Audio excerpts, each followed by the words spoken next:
गइल बड़े पापा देखे लइका हमार बढ़िया दुआवत मजनुआ तोहार।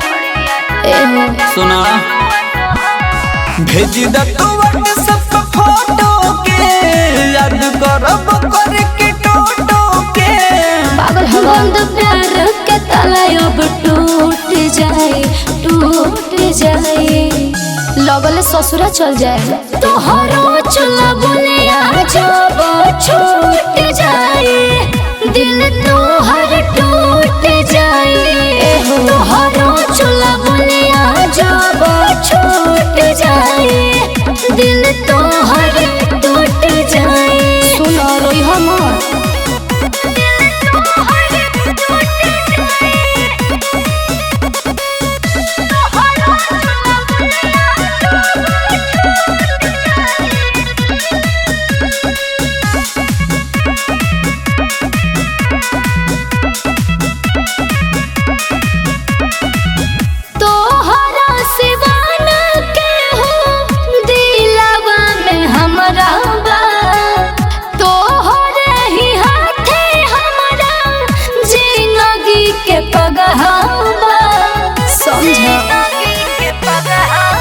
बस कुछ ही दिन के बदूरी हो गोरी बुझा हमार मजबूरी हो का करब लगन जब छूट जाए अरे अब का करब तोहरो चला बोले जब छूट जाए दिल तोहर टूट जाए तोहरो चला बोले जब छूट जाए दिल तोहर टूट जाए। कहिए से कहत रहे नो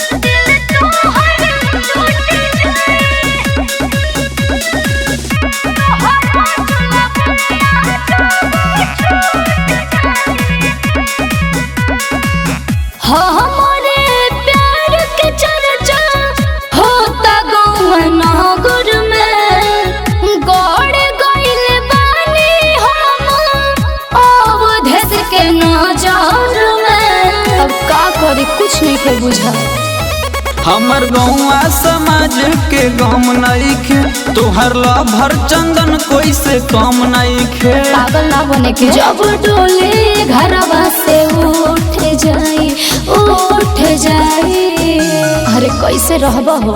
तोहरो चला बोले जब छूट जाए दिल तोहर टूट जाए तोहरो चला बोले जब छूट जाए दिल तोहर टूट जाए। जाए दानी मन लगी देख के बियाह कर लिया।